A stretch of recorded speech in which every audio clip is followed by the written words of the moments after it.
name's Josh, aka Gothic King Cobra. This is Danny from Cradle of Filth to remind you to brush your teeth and also to bathe this year.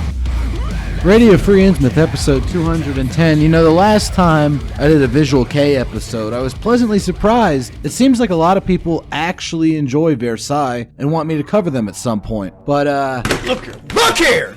Look, listen! There's a little bit of preparatory work I gotta go into before we can get to that. You see, way back in the BCs, or I guess actually the 1800s, in Germany, there's this guy with a goofy mustache, and he wrote a whole bunch of books and said a whole bunch of interesting shit, and then I don't really know what happened. He fucked a horse or something, and then he died. But before old Freddie Nietzsche died, he talked a lot about this idea of eternal recurrence. He basically described it as, what are you gonna do if someday you're walking around and oh shit, a big scary demon shows up. Oh no. And this demon says to you something along the lines of, this life as you now live it and have lived it, you'll have to live once more and innumerable times more. And there will be nothing new in it, but every pain and every joy and every thought and sigh and everything unutterably small or great in your life will have to return to you, all in the same succession and sequence. It's a little bit of a thought experiment that's basically encouraging you not to take useless action. Because what if you gotta do that shit again, man? It's gonna suck. At least that's the way I interpreted that. But this idea gets expounded upon in later works. Eternal recurrence. Repeating patterns throughout history, everything moves in a circle. And that's true for Visual K. See, the biggest Visual K band, maybe not in Japan, but definitely abroad in the world overall, is X-Japan. I covered them about a year or so ago, or actually longer than that. Jesus, I'm old. And they played this really fast, kind of speedy power metal stuff that gradually turned more progressive. They also only had 5 albums, and that's kind of been a major pain in the ass for a whole lot of people. But I mean, that's what happens when your guitarist dies under suspicious circumstances that were probably suicide, but nobody has ever really come out and said it. But before X-Japan was a thing, there's another band that's actually bigger in Japan than X-Japan is, from what I can tell, that had a very similar sort of wacky power metal style that probably influenced X-Japan a lot. And the name of that band was Seikimatsu, who are one of my favorite bands. What distinguishes Seikimatsu from the great X-Japan is not only the fact that Seikimatsu came first, they were also much weirder and more diverse in their approach to music. I did a big long episode on those guys too if you're interested. So Versailles, what's their deal? They play symphonic power metal with a lot of gothic influence, and they're fucking vampires. What if I were to tell you that there is a band that is the Seikimatsu to Versailles X-Japan, a band that came a little bit earlier, and a band that is a whole lot stranger? The name of that band is D, simply the letter D, and they also played weird fucking vampire Visual K. And from what I can tell, they're probably named after vampire hunter D. He's nuts. Got him! Got him! Sorry, that was terrible, but yeah, the anime Vampire Hunter D would seem to have been something of an aesthetic inspiration on these guys, and I wouldn't be surprised if they got their name from it. But, like the Seikimatsu X-Japan comparison, Versailles has, 4 or 5 albums? And they've been, broken up for a long time, and they're back together. They haven't done anything new yet, and it's been a while, and people are getting a little impatient. Whereas D over here is doing shit a little bit earlier. They have way more albums, and they're a lot stranger. And I love both bands, but this episode's about fucking D. He's nuts.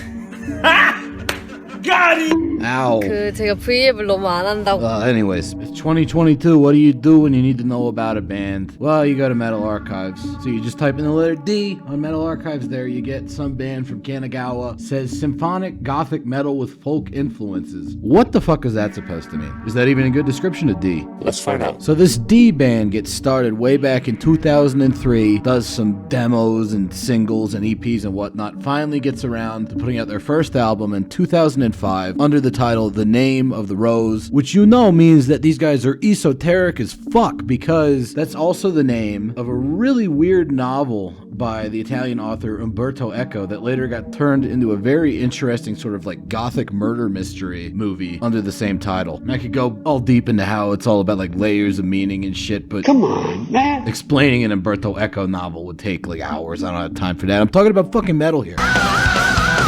But for me, one of the standout tracks off of this album that really shows you what D are all about is, oh my fucking, what does that say? 闇より暗い洞窟のアカペラとバラより赤い情熱のアリア。 Yeah, sure that. But in English it means a cappella of a roar that is darker than darkness and an aria of passion that is redder than a rose. Holy shit, that sounds fucking gothic, dude. But it does start out with an a cappella section that is in fact darker than dark, or possibly just some sort of wacky Japanese barbershop quartet. But that leads immediately into the aria. And while I can neither confirm nor deny whether or not this is redder than a rose, it's definitely some great thrash metal, whatever this aria is. More of an ostinato, really. Much like Versailles would do later on with Kamijo, D has a very notable vocalist, the amazing Asagi, who does some excellent but atypical for this sort of thrash metal or for power metal in general, this like dark operatic baritone. It's going to do a lot of weird stuff later on, but right now, you know, we're just kind of showing up the basic sort of baritone range he's got with some nice thrash metal riffs that are very intense. But what happens when we drop the intensity? Right here, the drums kind of back off a little bit, the rhythm guitar backs off in intensity, and that allows for a very lush sort of like progressive thrash metal soundscape where you have these like two different interlocking guitar parts weaving in and out of each other with lots of odd like right-hand rhythmic choices that are pretty darn interesting. And then he goes like full-on Mirai Kawashima from Psy with these screams. Does that melody sound familiar to you? 아니 원스 여러분들이 Hell yeah, I gotta think that's a melodic reference too. Andrew Lloyd Webber's Phantom of the Opera Overture, which, even if you don't know what that is, you've heard this melody before. It shows up all over the place, including in metal. For instance, a very well-known 80s metal band sort of doing a takeoff on that melody that you might recognize. Rise from your grave. That's right, it's fucking King Diamond. I gotta think there was an equal amount of influence from wacky, spooky Broadway musicals and from fucking King Diamond on D. We'll get back to the King Diamond influence later. Just know that that's there in addition to the weird theatricality. Also, I would be remiss if I didn't mention the fact that there's an ongoing musical controversy where Pink Floyd accuses Andrew Lloyd Webber of ripping that melody off from their Echoes song that came out in the 70s.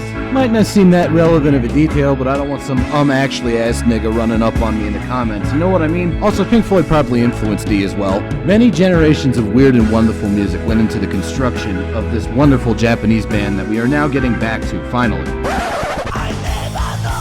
Surprisingly heavy stuff for guys in such goofy, gaudy costumes. It all fits very well with like this dark and neo-romantic atmosphere they're cultivating. But here's what Asagi's really famous for, his more clean vocal moments. He's quite the crooner, but you remember earlier on I mentioned King Diamond kind of coming in. Yeah. This dude hits some wacky falsetto high notes. And they're great. They might ruin the band for some people. These men are weak. He's a great fucking vocalist, and they got great fucking thrash metal riffs. But even like this early on in their career, they weren't just doing the thrash metal thing. They kind of go all over the place with their music, but somehow manage to tie it all back together with that weird, like, gothic vampire aesthetic. It makes me think of how when you're playing Castlevania, Dracula's castle comes back over and over throughout the centuries. It exists in like another dimension, and it's this weird amalgamation of all this shit that's been like reinterpreted by Dracula. There's Greco-Roman stuff. There's weird like World War II factory shit. Similarly, D also dabbles quite a bit into some more like doom metal-ish stuff, almost kind of stoner at times, but with still enough of like a dark, gothic, aggressive edge to it to keep it within their general aesthetic milieu without sounding too out of place. I like when they do songs like this. There's a heavy emphasis on instrumental interplay on these slower songs. A lot of times where the bass will take over like you just heard, while the guitars do these weird, again, very lush soundscapes. And he starts screaming again because of course he does. Those vocals right there though, they remind me a lot of something else. Another Japanese band. the incredibly memeable band Ningen Isu, who have gotten fairly popular on YouTube recently, but they've always been around. Like, you could tell by looking at those dudes, they're old as fuck, and they have like the same sort of instrumental interplay and doom metal type stuff with these like weird sliding vocals. I think they must have been an influence on D as well. But whereas Ningen Isu is an ultra minimalist power trio, D, they've got two guitarists and a much higher emphasis on having that incredibly lush sound that I mentioned earlier. Very soundscapey. That's sort of the defining trait of this band, even when they're doing the more minimalist, very much Sabbath-inspired stuff like this. Speaking of those two guitars, check out the lead guitar here from Ruiza, who is another one of D's secret weapons in making a very unique sound. This guy, it is amazing guitarist. He actually has an instrumental solo album that's well worth tracking down if you're into that kind of shred metal stuff. Just a whole lot of like epic narrative to these solos. Then when it transitions back into the song proper, you get some really weird guitar techniques, almost kind of voivod-y at times with the dissonant chords they hit. But I'm not going to talk about voivod again. I did that last week, dudes. Unsurprisingly, the further you go into D's career, the stranger they get. They start incorporating a lot of electronic elements, like in the song Dark Wings off of their 7th album, Kingdom, that starts out with a drum machine and some very kind of like minimal production to it before the big, nasty, real drums come in. Still playing that same sort of odd electronic pattern with these like very much kind of Ningen Isu style stonerish doom riffs. It makes for an interesting mashup of styles that works surprisingly well. I also kind of like they do these like gang shouts. Those are interesting. You don't hear that in a lot of Visual K bands.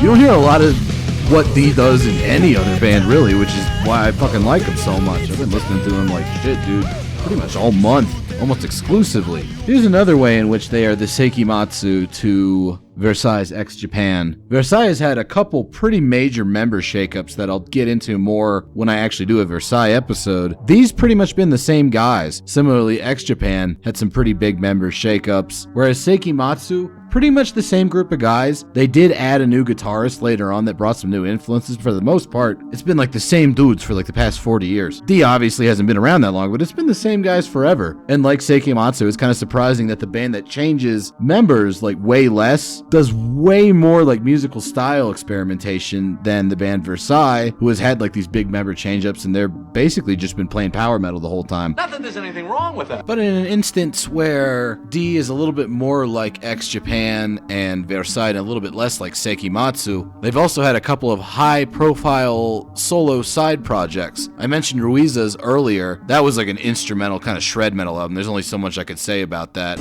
Guitar solo. But also the vocalist Asagi had a really great solo project going. I believe it is still a thing. They actually put out a full-length album called Madara that is very much worth listening to. He gets to expand on some of those weird electronic elements and even incorporate a little bit of like jazz fusion and fretless bass shit. So I'd highly recommend tracking that down if that's your bag. It's like a Visual K version of Cynic at times. But more importantly for the history of D, this is where he really started flexing his folk music muscles. Now, folk music has always been like a big part of D's sound, but on this solo project, man, he went fucking nuts with it, dude. You won't believe what this shit sounds like when it gets heavy. Super weird stuff, especially when it starts getting heavier and he brings in more of those like Sabbath-ish riffs, Ningen Isu-ish riffs. I guess they're just D-ish riffs, but he's got these very simple heavy riffs sort of like suspended in this maelstrom of folk music. And then, you know, there's the emphasis on instrumental interplay. But that idea of suspending heavy, simple riffs in the middle of like all this like folk music madness, that might sound familiar to you, because in a way that actually reminds me a little bit of you're right, I don't want to spoil what it reminds me of just yet. Not until I get back to how this sort of stuff started bleeding into the later D albums, particularly the one they put out last year that I was unaware of. Had I been aware of it, having listened to it multiple times now, it probably would have been like one of my favorite albums to come out last year, but whatever. Later's better than never. This is what D sounds like nowadays. I mean, yeah, there's that Baroque pop stuff that is all over Visual K ever since Malice Miser started doing that, or if you go further back, maybe even some of the Lunacy albums had this shit way back when. Yeah, that's there, but watch what happens when it gets heavy. Total Blind Guardian level, like layered vocals, But pay attention to these guitar riffs and how they're going to start interacting with the folky elements. I'll tell you what this shit reminds me of, and as more and more folk elements come in, I think you'll agree with me. This stuff, through some weird convergent evolution, you know, despite the wacky visual K J-pop vocals, actually reminds me more than anything of like newer Nocturnal Mortem shit, where you have these big, simple guitar riffs that are super heavy, and they're suspended in this just mass of wacky fucking folk music instrumentation. I mean, check this fucking part out, dude. That's some Nocturnal Mortem ass shit, dude. I highly doubt these guys are into Nocturnal Mortem at all, but it's just an interesting sort of stylistic overlap.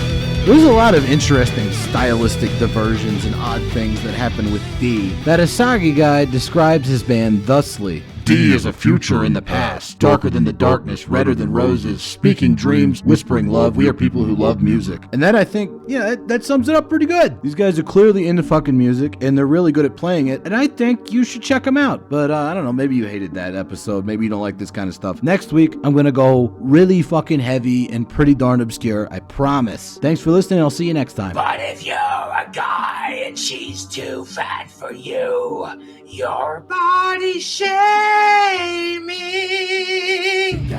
Together with murder on our minds, nuns are the target, religion is the crime, driven by lust and deep-seated resent. Tonight we go and raise a convent. Why do they even call it a gynecologist? We raise a fucking convent. Guys don't even have vaginas.